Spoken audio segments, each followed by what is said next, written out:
Hey everyone, Merlin here, and today we're going to do a review of Denis Villeneuve's Dune. Now, just to be totally clear, this is going to be a low IQ normie analysis of Dune. If you want intelligent analysis, go check out Quinn's Ideas. It's frankly one of the best channels to go to for Dune lore. Now, I'm a huge fan of the David Lynch version of this movie. I saw it in the theater when it came out in 1984. And fun fact, when you got your ticket, they handed out this cheat sheet. It was an actual sheet of paper printed on both sides that had like a glossary of terms and a list of character descriptions. Because the theaters were that convinced that everybody would be lost otherwise.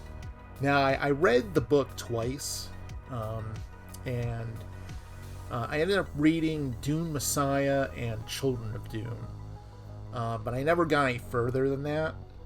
I always intended on reading the entire series, but I never got around to it. I also read the books by Brian Herbert and Kevin J. Anderson, or at least the first three. There was House Atreides, House Harkonnen, and House Carino. And that's kind of like a prequel to the original Dune book. And, a lot of Dune purists like to dunk on those as being like just Dune fan fiction. But I thought they were pretty good. Now, first off, there was some concern going in, especially after some of the things that certain cast members were saying during the promotion for this film, that Dune might be kind of woke. Thankfully, I'm here to tell you it wasn't woke at all. Now, one of the first things I observed, no guild navigators. What up with that? I mean, yeah, they had like the lower level guild people, but none of those creatures and tanks. I was kind of disappointed. I was really looking forward to it. I thought, that I was expecting something that would look like the aliens from Arrival, those things that were in tanks. I thought that would have been perfect for Dune Navigators, but I guess not. The Bene Gesserit, they looked okay, but they didn't really nail that evil nun look as well as they did in the Lynch version. And, some of the scenes in the film weren't as good as their counterpart scenes in the Lynch version. For instance, the knife training scene with Gurney Halleck. That was much better in the Lynch film.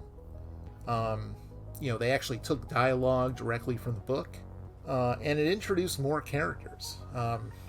In this one, it was the dialogue was much more bland, and it seemed like they changed the dialogue just for the sake of it, which I am really not a big fan of. They did a lot of that in the absolute trash fire that was the sci-fi miniseries, and I always hated it for that.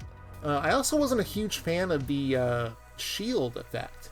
I know everyone loves the dunk on the shields from Lynch's version, but I liked them. I'm just gonna say it. I thought the way they did the voice was pretty cool the first time they did it, but the rest of the times it just seemed like they just did it a different way. Like the first time there was like this delay, and then you heard the voice like a couple seconds later, where the rest of the time they said it, it was just like an altered voice. I thought Lady Jessica honestly looked a little on the plain side. Because, this character is basically supposed to be like a trophy wife turned up to 11. But, I don't know. I guess they were going for something different. And, I don't know. Her performance, it was good enough. It wasn't bad. Oscar Isaac as Duke Leto was really good. He was regal, yet approachable. A very different performance than Jurgen Prochnow, but, still really good. Stellan Skarsgård as the Baron, pretty fantastic. But of course, I don't think that was going to be surprising to anybody. I think everyone expected him to really knock that one out. Dave Bautista is the Beast Raban. Pretty much right in line with the typical heel he plays in half of the things that he's in. So again, not a surprise. Jason Momoa as Duncan Idaho. I like him in this movie, but if we're being completely honest, it just seemed like he was playing Jason Momoa, which I think he does in a lot of the stuff that he's in. David Dasmalshinian. Sorry, I'm not trying to dunk on his name. It's just a tough one. Dasmalshian, I think, is how it's supposed to be pronounced. He was absolutely wasted in this as Piter. He was just there for a couple of scenes. Anybody could have played this role. He was little more than an extra. And he's such a great character actor. But he was just there in this. I really wanted the manic craziness that Brad Dourif brought to the role. And I was a little disappointed by that. Javier Bardem as Silgar was top-notch. Very convincing as a grizzled Fremen leader. The guy who played Thufir, I don't know his name. Yeah, he was good, but, it was just okay. The guy who played Dr. Yui, however, that guy was super forgettable. I don't remember anything about him. And Zendaya, who I am not a fan of, kind of took me out of it with her obvious Bay Area accent. She didn't seem like someone who lived on an alien planet.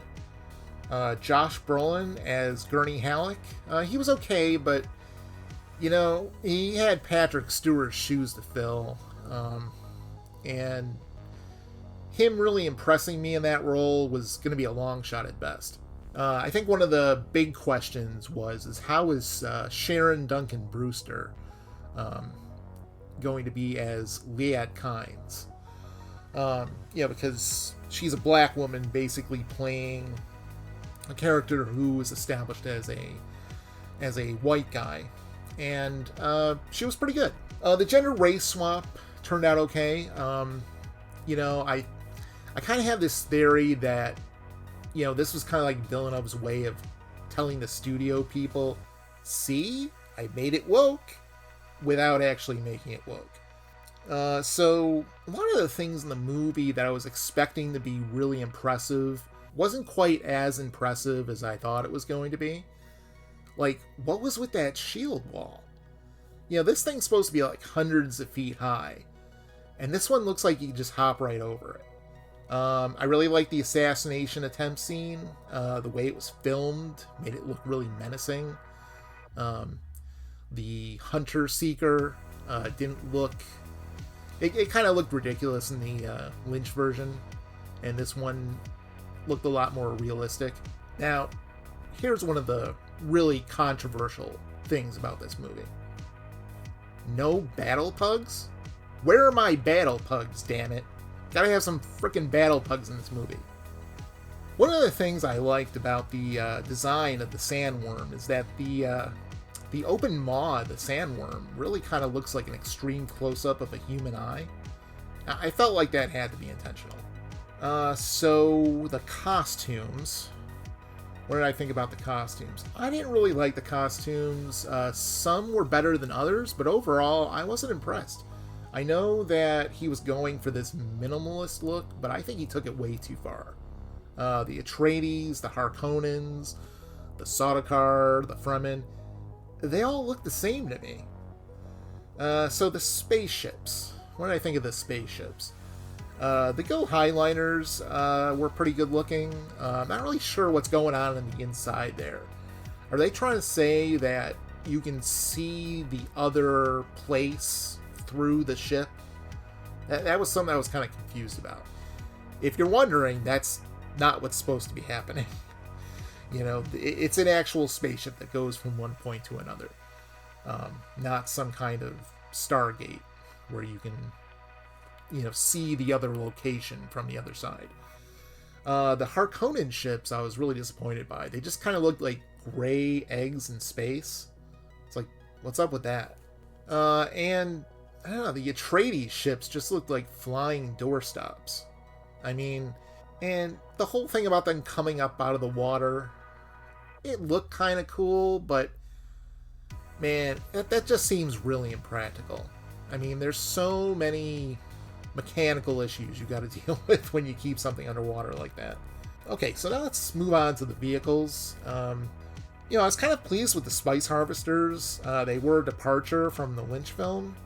Instead of looking like a beetle with wheels, you got something that kind of looked like a giant tick. And I felt like that had to be intentional, like Villeneuve was saying that they're sucking the blood out of the planet or something. I gotta say, I dug that look. I also like the ornithopters. They looked like dragonflies, and but they also had a very grounded and realistic look about them. The way the wings kind of slowly started, moving fast like a helicopter blade. I thought that was a nice touch. So, what did I think of Hans Zimmer's score? I thought it was kind of a mixed bag. On one hand, you want the music to blend in a bit, and you don't want it to be overpowering, but I think it blended in too much. And much of the time, there was very little of what I would qualify as an actual melody. It wasn't really Hans Zimmer's best work. So overall, I thought the movie was paced pretty well. It was deliberately paced. It really seemed like it was allowed to breathe, as opposed to the Lynch film where, frankly, you were kind of rushed from one scene to the next. Now, moving on to a bit of spoiler territory. For those of you who maybe don't understand what the Kwisatz Haderach is, here's my low IQ normie explanation. So, the Guild Navigators have the ability to see into the future. That's how they can navigate through space.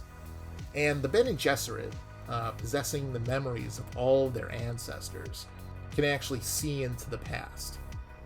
Now, the Kwisatz Haderach, on the other hand, who they believe is like a super being, he has the ability to see in both of those directions.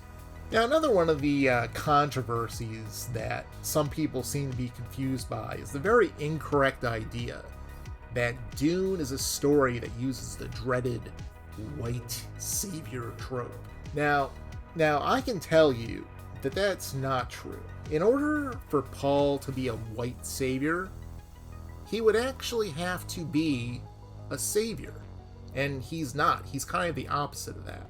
So, Frank Herbert, the author of Dune, he said on more than one occasion that Dune is a story about how messiahs should come with warning labels. Meaning that, if you're a messiah that people worship, even if you have the best of intentions, bad things are bound to happen. So, near the end of Dune, like the Lynch version and the book, not this one, because this is just part one of the story, but near the end of the story itself, Paul has to fight Feyd-Rautha, which is the nephew of the Baron Harkonnen, the Sting character. And, they have to fight to a battle of the death. And in this fight, it's actually quite literally for the fate of the known universe.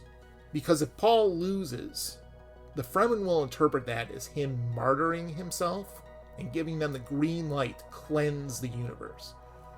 Just go out from planet to planet and just wipe everyone out. But if Paul wins, then the Fremen will conclude that no one can stand against him, and that'll save a lot of people's lives. Now, the problem is that seems like that should solve the problem. They're not going to go out and kill anybody, but they do go out on a crusade. And even though they don't wipe out everyone, they do kill roughly half of all the populations. Kind of like Thanos. So, if he's a white savior, he's a pretty lousy one. So anyway, that's my review and in-depth analysis of Dune. Hope you liked it. If you did, give a like. If you didn't, give it a dislike. Be sure to subscribe. Do that thing with the bell. And remember, folks, no matter where you're going, there you are.